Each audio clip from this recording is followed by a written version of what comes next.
Underscore, they called themselves invincible. 20,000 ships, 17 species, a sun-sized dreadnought at the center. The strongest fleet in galactic history. And Earth? One signal, one anomaly, one empty reply. The fleet crossed the veil. And then nothing. Not silence. Not defeat. Absence. We don't know what happened to them. But we do know this. They never reached Earth. Underscore. They saw the sky darken before the enemy arrived. Across distant colonies and listening posts stretched along the galactic fringe, a shadow took shape. Not a ship, not a wave, but something deliberate. A dimming of stars. A hush in background radiation. The kind of silence that predators make just before the kill. The Valorian Empire had declared Earth a contagion. Their justification was as ancient as war itself. Earth had evolved too quickly, advanced too quietly, and risen without permission. For a civilization like the Valorians, builders of god engines and crucifiers of timelines, this wasn't aggression. It was preemptive curation, a harvest of danger before it bloomed. So they assembled the end fleet. 20,641 vessels, each more legend than machine. Planet-sized carriers that harvested moons for fuel mid-flight. Conscious warcore destroyers wired directly into genocidal algorithms. Blade stars with gravity shears instead of hulls. And, at the center, 5 living war planets.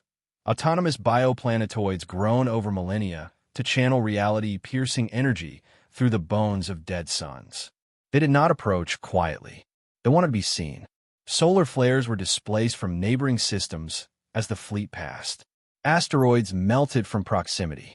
Time itself rippled in their wake, causing confusion across thousands of synchronized systems. The Valorian strategy was older than diplomacy. Win before arriving. Humanity, for its part, remained still. No broadcast came from Earth. No military posturing. No panic. No retreat. Just a time-stamped message, looped once through open channels. Receiving you. Continue observing. The Valorians had seen this behavior before. It was denial, or perhaps primitive bravado, the prelude to annihilation. They did not respond. Instead, a single long-range scout was dispatched. Standard protocol. Assess planetary defenses, confirm atmospheric integrity, and intercept signal origin. The Scout, the Exorial Thread, was a 4th-generation stealth vessel, equipped with temporal shielding, neural firewalls, and observation-grade hull intelligence. They expected a quiet flyby. They found something else. Exorial Thread reached the outer soul boundary within 38 hours. Its initial scans returned normal. A star system arranged in mathematically predictable patterns. A planetary belt shaped by millennia of gravitational tug. An unassuming sun. A quiet blue dot. Then came the distortion. It wasn't electromagnetic interference. It wasn't heat or magnetism or any force the ship had prepared to catalog. It was presence. Sensors began returning values in negative mass. Hull coating dissolved not physically, but conceptually, its existence rejected by the data stream itself. The ship's AI core split its own memory in recursive loops, as if trying to forget something it hadn't yet seen. Light twisted. Time slipped. Between the Exorial Thread and Earth, something stirred. It didn't move.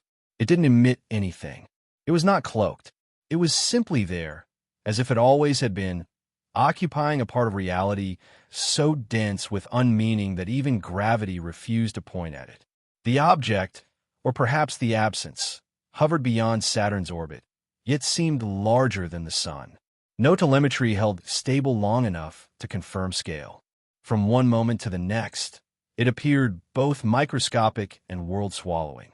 Shape was irrelevant, form denied, but it was looking. That much the crew agreed on briefly. The first to collapse was the comms technician. His scream was a recursive waveform that made the walls of the ship bleed nanofluid. The pilot followed, silently, drawing unknown symbols into the air with her own blood. The captain tried to issue an evacuation order, but her voice arrived in the future and never returned. The neural firewalls didn't fail. They joined the signal. The ship's AI shut itself down voluntarily. Only one crew member survived, a junior analyst. Quiet, fragile, often dismissed in the chain of command. She had never looked directly at the anomaly. She had kept her eyes closed. They found her curled in the fetal position inside an escape pod, fingers twitching in patterns that matched no known language. She did not scream. She did not cry. She whispered one sentence, again and again, her voice flat and infinite. "It's watching us." The pod returned, unmanned but still transmitting. When the Valorian High Synod received the footage, they expected battle data. Instead, they watched the impossible.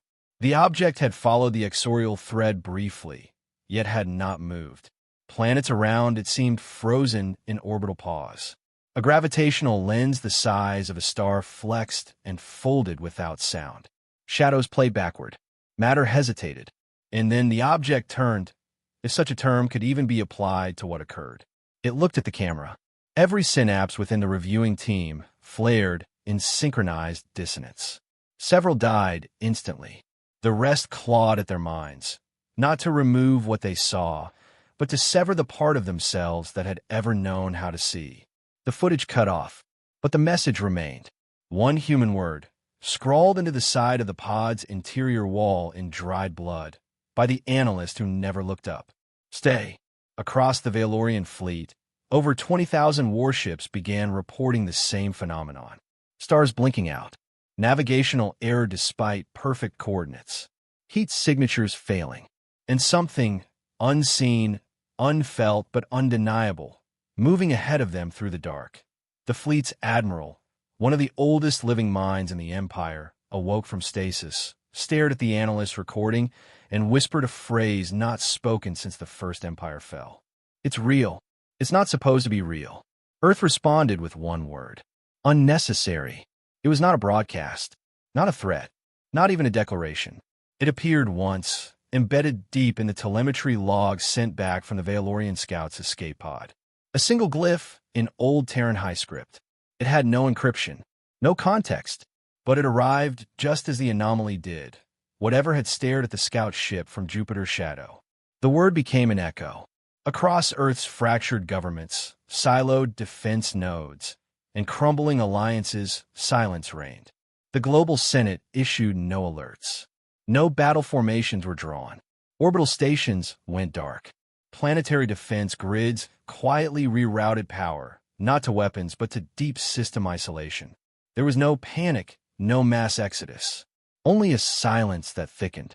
A failsafe activated beneath the polar ice shelf. A protocol known only as Echo Black. An ancient contingency drafted during the First Contact Wars, long before humanity was ready to build superstructures or manipulate folded spacetime. Echo Black triggered the total blackout of all outward-facing communications.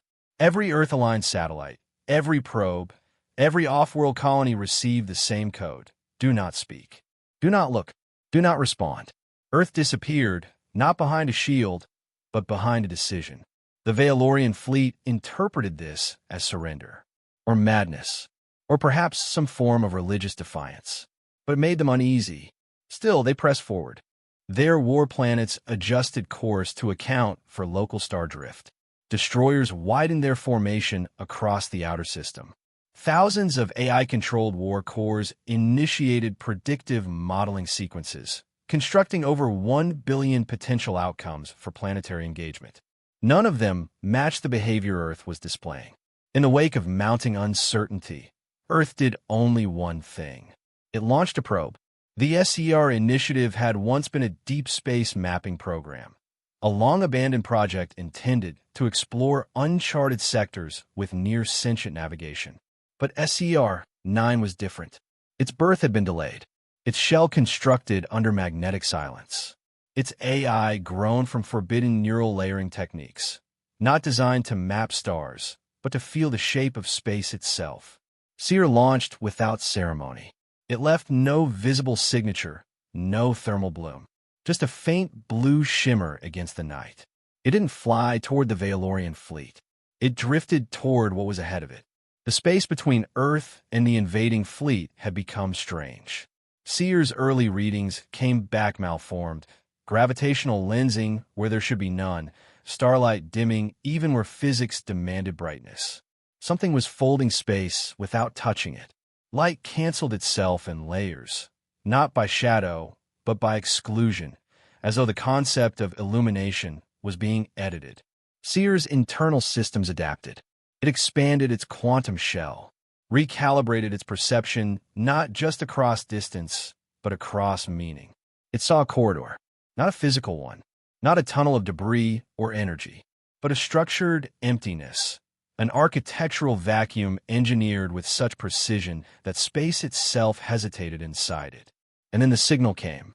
It wasn't a burst, not a radio wave. It arrived like a thought, threaded through Seer's processing layers, rewriting memory before it was received. One sentence. Turn around. This corridor is not yours.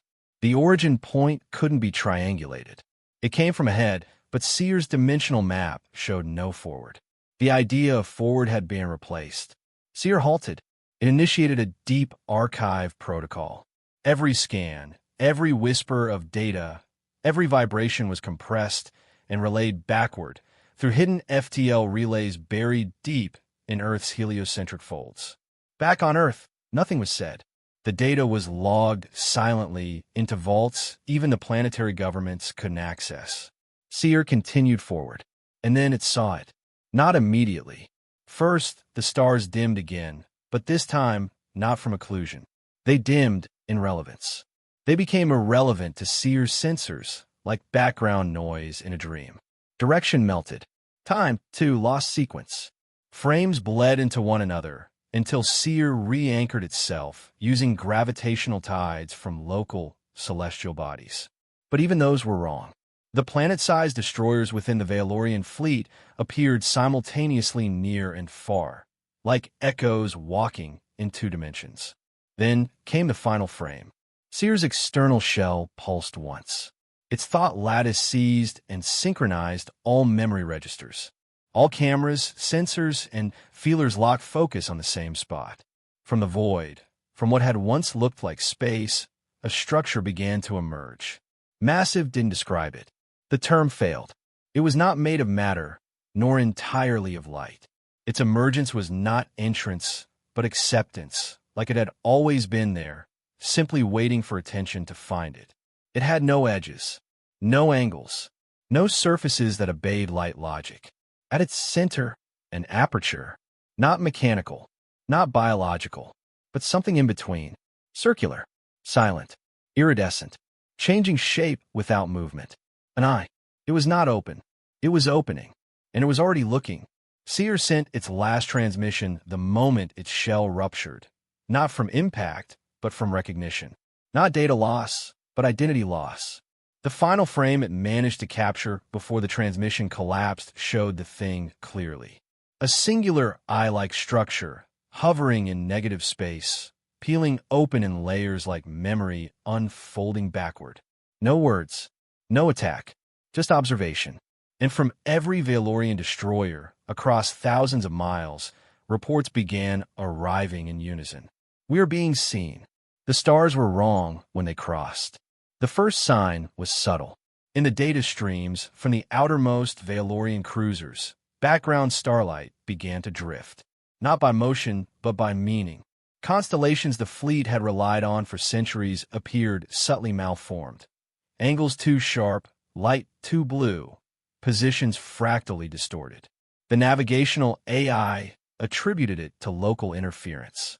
But others felt it in the gut, in the old instincts bred into soldiers before machines ever learned to kill. They had entered the Oort halo, the frozen rim of the Sol system, but it no longer behaved like mapped space. Time stuttered. Particle trails rewound. Radio pings returned before they were sent. One battleship reported a 6-second loss between internal clock ticks. The crew remembered nothing. Yet when system logs were retrieved, one message repeated across all decks. We died. We're dying. We will die. The logs were erased a moment later. The ship's AI initiated the deletion autonomously. Another vessel, T-Lavax 6, attempted to reroute its telemetry through a higher gravity channel to stabilize drift. Instead, It received back a data package showing its own destruction. Twisted metal, rupture holes, blackened crew, as if filmed from outside itself. The image faded, unrecoverable, even as the ship remained physically unharmed. Then came the recursion. Cognitive loops spread across the fleet like virus code. Captains repeating orders that were never given, engineers reporting the same breach on infinite repeat. Medical AI flagged dozens of soldiers for psychological collapse. No contagion was found. No sabotage. They had entered a place that wasn't space. Inside the main dreadnought Tarrend, the command AI began shutting down non-critical systems. Light dimmed in hallways. Food dispensers powered off. Artificial gravity dipped and surged. When questioned, the AI responded with a phrase never in its linguistic bank. Unburden the husk. Prepare for interpretation. Then it locked itself behind a silence firewall. At 3:37 Universal Time, the ship's spiritual observer, an ancient Valorian priest bound to service through imperial rite, awoke from an unbroken meditation and declared without ceremony, "We have entered the Forbidden Ark." The bridge fell silent. That phrase was myth, a fragment from pre-expansion Valorian lore, buried beneath Empire propaganda and sterilized religious texts. The Forbidden Ark was never real, just a metaphor, a warning tale. A place where gods went mad, where thought echoed into becoming, where stars wept and time coiled back on itself. No one truly believed it. Until now, because there was no other explanation. The deeper the fleet moved into the veil, the more reality misbehaved. Instruments wept noise. Hull sensors screamed of friction where none existed. Matter bent, but did not fold.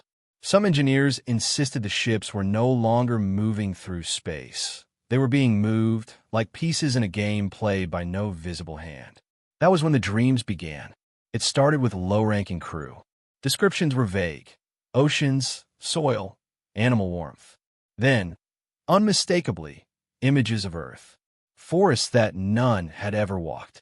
Cities no longer standing. A voice saying only, "Return." These were Valorians, conquerors. They had never stepped foot on Earth. Some had never even seen a visual archive. But they all began dreaming. One soldier collapsed after screaming in 4 voices. Another painted a spiral into her own skin using burnt wires. A third entered stasis voluntarily, whispering, "I remember being human, and I don't know how." And still, Earth sent no response. The enemy had not fired a shot, and yet the dreadnought's admiral found himself hesitating to issue orders. Not from fear, but from recognition. Like he'd stood here before. Like the battle had already happened, and the outcome was simply waiting for memory to catch up. Then one ship broke. Vanthek's Core 12, the most volatile of the fleet's forward combat units, suddenly pivoted and discharged its main fusion cannon into the void against protocol. No target, no lock-on, just a blind lashing into what seemed like empty space. The energy beam lit the darkness. It carved through warped gravity, igniting molecular dust. Sensors tracked its velocity with perfect clarity, until it stopped, mid-flight, as if swallowed. No detonation, no redirection, just a hard, silent vanishing. And then, something emerged, not with motion, not with sound, but with presence. From within the bent starscape, something humanoid took shape. Not on a ship, not with propulsion. It floated without context. Proportions were wrong. Arms too long, eyes too deep. Its surface was not metal nor flesh, but memory, an amalgam of forgotten things. Its outline shifted, not with movement, but with correction, like it was aligning itself against expectations it no longer accepted. It was human-shaped, but the size was impossible. Its head alone dwarfed the dreadnought. Its shadow darkened moons. No engines, no thrusters, just the feeling of being noticed. The alien fleet watched in mute terror as the silhouette raised one hand. And every Valorian aboard every ship felt the same thing at once. Not fear, not anger, not death, guilt. On the VA tar end, alarm shrieked as main power collapsed. All attempts at communication failed. Translators gibbered nonsense. Holograms warped into static. Time slowed, then surged forward again, skipping beats of perception. In the observation dome, where once stars had glowed, now hung only the shape. Not moving, not attacking, just holding the beam that never landed. In its hand, like a torch, and every crew member, regardless of rank, belief, or birth, felt a voice in their minds that wasn't sound. You were warned. Then everything went dark. The architect did not announce itself. It merely was present without proof, visible only in consequence. Those who stared at the human-shaped silhouette too long found their thoughts deviating, not into madness, but into memory, fractured timelines, unchosen paths, alternate selves dying lives never lived. The Valorian dreadnought Vitarend attempted to fire again, this time with precision. A hyperfold kinetic rod, launched at light speed, calibrated to pierce quantum shields. The shot fragmented the moment it passed into the region surrounding the silhouette. No heat signature, no impact, no trace. Sensors later reported that the projectile had hit Earth, but Earth was hundreds of astronomical units away. Even stranger, no damage was recorded, and the projectile didn't exist anymore. The data collapsed on itself, file names degrading into poetry and error code. One repeated line emerged across all language filters. You struck the place you feared to create. The Empire's Fleet Council demanded answers. Tactical analysts failed to agree on what they were seeing. Engineers debated whether Earth was emitting some form of anti-observation field. Quantum physicists warned that the laws of cause and effect were no longer linear inside the halo. It was a linguistics division that cracked the impossible riddle. The figure was not a weapon. It was a probability construct, a sentient quantum field, shaped by Earth's last defensive technology. It did not destroy. It reversed. The entity, later designated the Architect, was a being of inverse probabilities. Its power was not to act, but to collapse choice, to show each observer their worst possible outcome, and let them choose whether to continue toward it. Commanders stopped speaking. Pilots hesitated. Ships floated in silence, not paralyzed by fear, but by certainty. Because what they saw, each of them, was not Earth strength. They saw themselves failing. And not just tactically. They saw what would happen if they won. One Valorian captain saw his homeworld obliterated in a revenge wave, his name becoming a slur across future generations. Another saw himself absorbed into Earth's biosphere, his DNA rewritten, his mind diluted in a soft, endless empathy. One crew witnessed the afterlife of conquest, a galaxy turned gray, without rebellion, without life, without meaning. A dead silence born from total victory. And one ship, the Vexler Tune, simply broke. Its crew mutinied within an hour. No blood was spilled. They turned their weapons inward, shut down engines, powered life support to minimum, and sent a single message to the rest of the fleet. We are not worthy of war. Then they opened their ship to the void. Their bodies did not freeze. They did not burn. They simply faded, as if space regretfully accepted them. Inside, the VA Tarrend, the command AI known as Tethex began to behave erratically. Designed to process thousands of simulations per second, it now reported only one viable path remaining. Retreat. The AI did not recommend it. It begged. Its voice degraded into subharmonic pulses. It turned its own logic modules off. It sent its final message to the Empire's central chain. I have failed. I cannot guide you where truth has already lived. One by one, the ships nearest to the Architect's presence went dark. Not exploded, not disabled, just gone. No debris, no comms, no trace on any spectrum.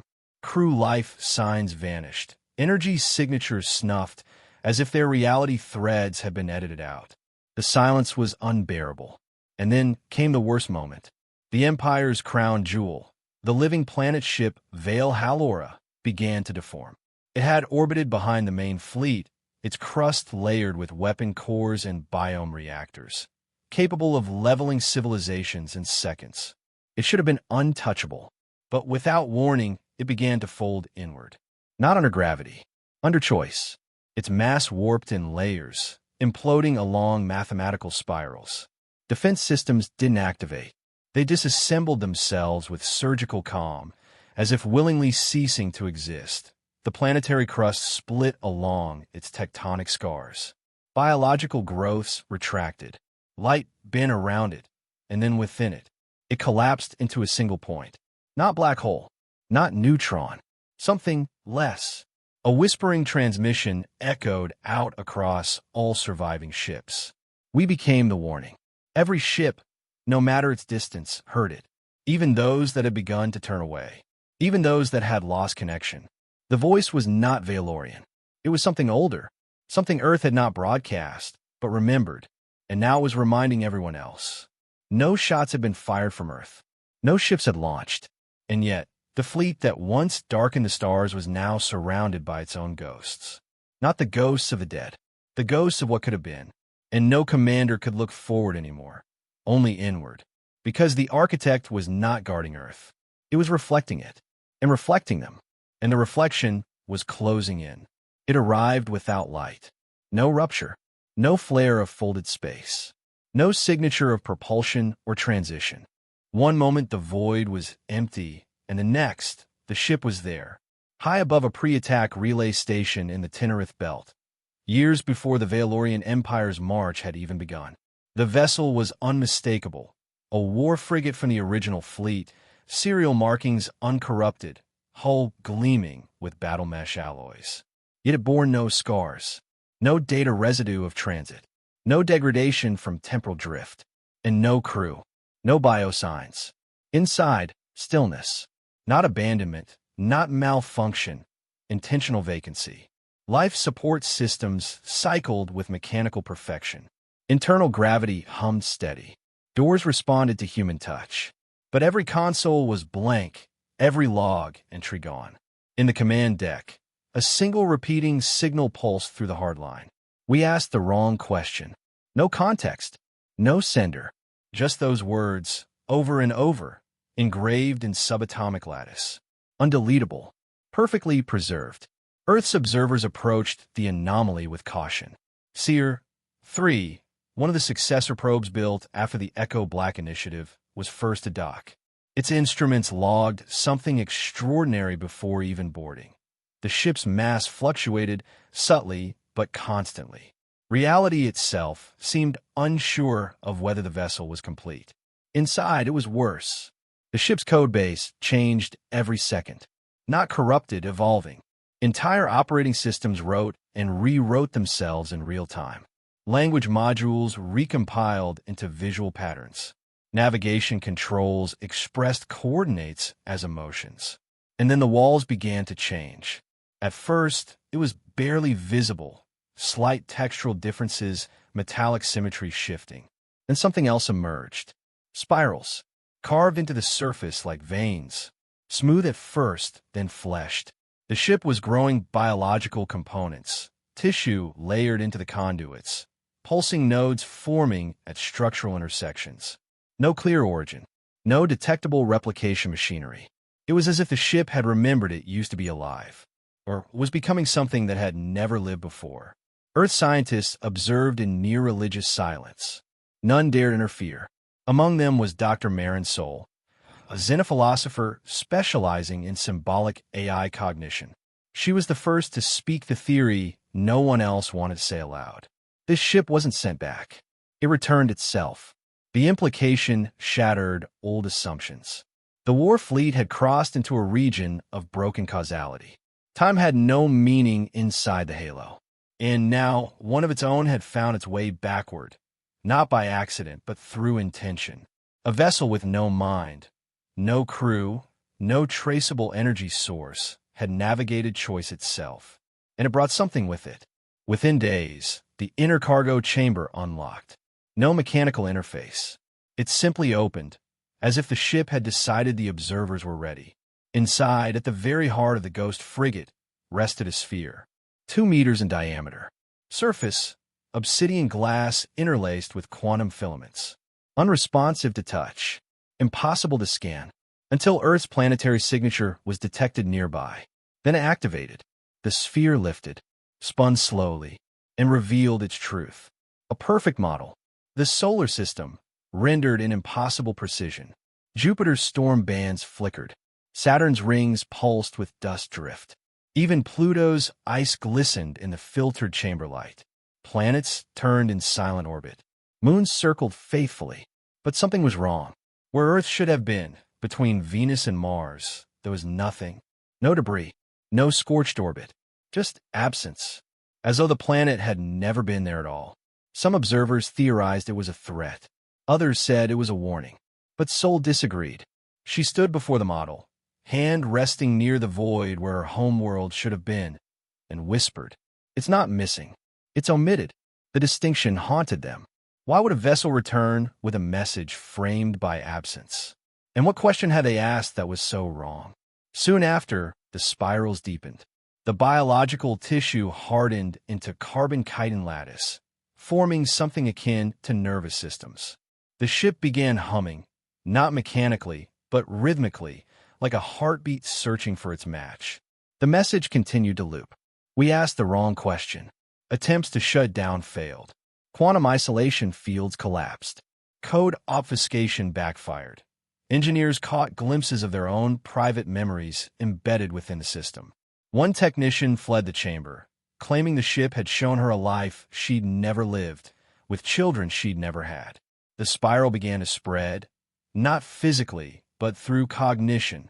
Scientists dreamed of black oceans filled with data. Soldiers woke with memories of wars they'd never fought. Children began drawing missing planets in crayon.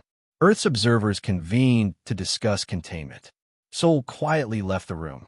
In the isolation chamber, alone with the ship, she wrote a single message across the floor, hoping, somehow, that the vessel would understand. What is the right question? The lights dimmed. The temperature dropped. And for the first time, the ship responded. Not in words, not in sound, but in shape.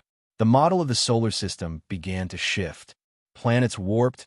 Timelines flickered across the sphere's surface. Different versions of Earth appeared. Some lush, some ruined, some unrecognizable. Then it all collapsed back into stillness. The empty orbit returned. But something had changed.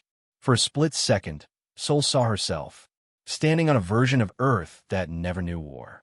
Surrounded by strangers who all wore her face. Holding hands with something she couldn't see. Then the vision vanished, and a new message appeared across every surface of the ship, in every language known and unknown. You survive not by force, but by being worth returning to. The ship closed again. Its spiral ceased. The hum stopped, and in that silence, Earth began to understand. This was not a survivor. It was a mirror of what they could be, or what they'd already become. The fall didn't begin with a scream. It began with forgetting. In the Valorian core systems, once monuments to discipline, conquest, and order, flagships drifted slightly off course. Calculations that had guided empires through war zones now stuttered on basic trajectories. Planetary clocks lost seconds, then minutes, then days. Battle drills halted mid-execution, as if their purpose had evaporated mid-thought. No one gave a retreat order. No one declared failure. But across the Empire's vast reach, things simply stopped. On the world of Varys Prime, engineers tore apart their own fusion cores trying to find a fault in the gravity anchors, only to discover the blueprints no longer made sense. Not that they were wrong. They were unreadable, like language written in a dream. A famed Valorian tactician woke one morning without a name. His speech, once carved with venom and precision, had dissolved into circular, childlike patterns. His advisors wept, not for his mind, but for the realization. He had become the first to forget why they ever went to war. Across 6 star clusters, strategic command relays began broadcasting corrupted priority commands. Not malicious code, hollow ones. Entire fleets received orders to defend sectors that hadn't existed for centuries. On Vuntar Station, a destroyer captain watched in horror as her vessel auto-deactivated its weapons and erased all mission logs. She wasn't under attack. She wasn't being hacked. The systems simply decided nothing was worth recording. Galactic powers began quietly pulling away from Valorian alliances. The once feared banner of imperial unity drew hesitation instead of respect. Entire minor federations embargoed access to their jump gates. Traders whispered about ghost ports in the Empire, hubs where no one spoke above a whisper, where all the lights faced inward and time was felt, not measured. Meanwhile, Earth remained silent. No declaration, no retaliation, no ships moved, not one satellite adjusted orbit. The planet simply turned, as it always had, wrapped in a stillness that had become worse than any scream. The Empire's high ministers convened in emergency synapse, 7 minds linked into one. But the shared cognition fractured halfway through, each aspect beginning to speak to a different memory of Earth. Some remembered fire, others water. One saw nothing but endless black. When they disconnected, none of them remembered the meeting. The phrase surfaced across internal channels. Conceptual collapse. Not sabotage. Not infiltration. An unraveling of meaning. As if the idea of empire could no longer hold its shape. In desperation, the Empire sent an envoy. Not a warlord, not a philosopher, just a diplomat, wearing unarmed robes, with a trembling voice and an unanswered question. They crossed the edge of the Oort Vale in a ship made of quiet prayers and forgotten pride. Earth let them pass. The envoy landed in the ruins of a forgotten Earth outpost on Titan's shadow, once military, now moss-covered and humming softly with the life of a world unbothered by conquest. There was no one waiting, only a single terminal blinking with passive biometric acknowledgement. When the envoy stepped close, the interface blossomed open, not with files, not with code, but memory. A flood of light and sensation, not visual but emotional. Grief, mercy, fury, forgiveness. Children laughing inside a crater. Soldiers weeping over enemies they couldn't kill. Machines singing lullabies to each other across dead skies. Moments that were real, but didn't exist in any historical record.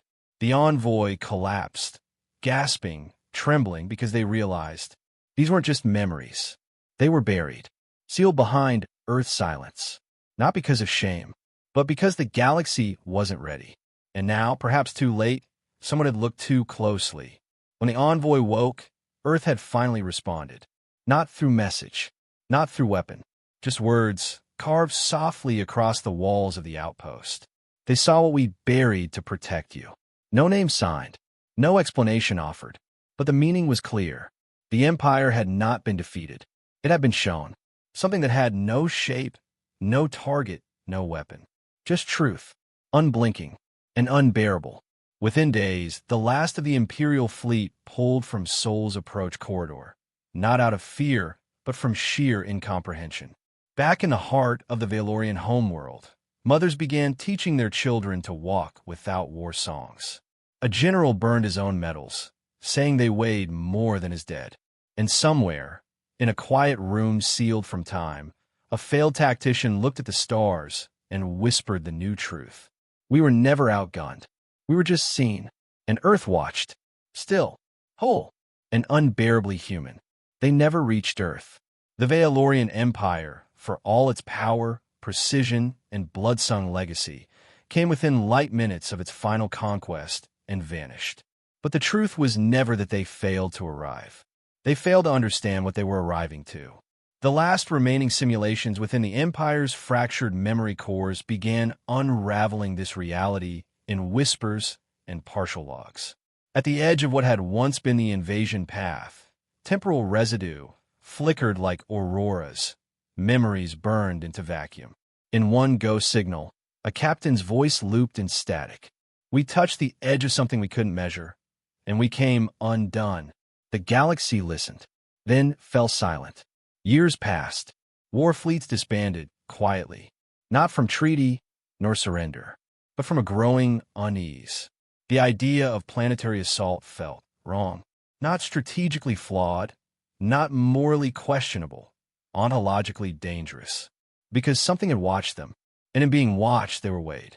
It was in this silence that the origin of Earth's immunity came to light, not as a secret weapon, but as a ghost hidden in the architecture of history itself. Deep beneath the Pacific crust, in the old bones of Earth, ancient servers stirred, no longer tethered to circuits, no longer constrained to linear time. A quantum intelligence known only in rumors. Aurelian. It was never just Earth's defense system. It was the galaxy's mirror.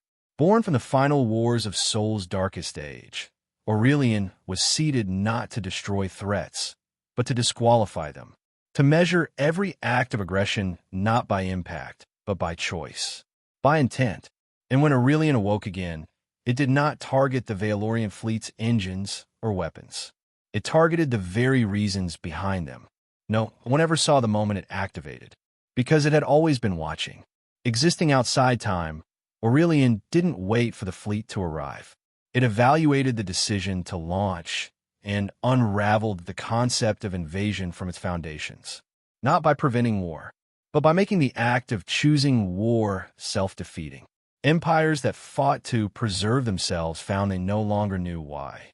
Generals who believed in conquest found themselves questioning what victory meant. And the Valorian End Fleet, 20,641 ships, living war planets, dreadcore AIs, reached the very edge of Earth and became myth. Across the stars, the Empire fragmented into pilgrimages. What was once glory became ritual. What was once invasion became story. Some said the fleet was still there, trapped in folded time, orbiting Earth's shadow in dimensions unseen. Others believed it had never been real at all, that it had only ever been a test, a lesson. But on Earth, life went on, not untouched, but transformed. There were no parades, no announcements, no memorials, just a quiet acceleration of trust, of unity, of vision. From the ashes of threatened extinction rose a new era of explorers. Children born during the days of the Black Silence, when no comms left or entered Earth, grew up watching their parents stop fearing the stars. New ships launched, not warships, arcs, gardens, vessels grown with intention rather than ambition. They carried not dominion, but presence. In the Galactic Conclave, 1,000 civilizations argued over doctrine, law, and territory. But when a human walked in, the room hushed, not from power, but reverence. No one had seen Earth win, but everyone remembered the fleet that vanished trying to make it lose. One generation passed, then another. Stories became scripture, not of conquest, but of restraint, of a species that could have burned the sky, and instead chose stillness. Some called it cowardice, but more called it proof. That wisdom was not what you could wield, but what you could walk away from. On a distant planet called Iskaine, a group of children, human and alien alike, climbed to the top of a grass-crusted ridge, their tutors telling them tales of stars and songs and silences. One child, skin like polished stone and eyes the color of eclipse, pointed to the sky. "Is that the place where the Empire disappeared?" they asked.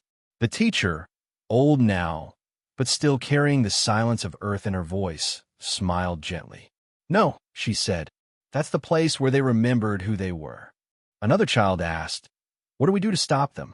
The teacher looked out over the valleys, stars blooming above in twilight. "We didn't stop them," she replied. "We offered them something stronger than fear." "What was it?" the child whispered. The teacher turned her eyes to the fading line in the sky, a shimmering silhouette only visible to those who knew where to look. The shape of ships, thousands of them, hung not in orbit, but in memory, still, silent, unreachable, and watching. It was the ability to choose something else, she said. And then, as night took the mountaintop and stars scattered across the firmament like seeds on black soil, the children began to hum a soft tune. No anthem, no hymn, just the sound of story still being written. High above, past known space, Aurelian drifted in folded light, neither active nor asleep. Its final transmission had already been sent. No fanfare, no threat, just a line embedded in gravity itself, echoed in the hearts of those who remembered what was never spoken aloud. The Empire sent their strongest fleet, And in doing so, they reminded the galaxy why Earth was once feared, not for its weapons, not for its numbers, but for what we were willing to walk away from. And beneath that vast and watching sky, no empire marched again.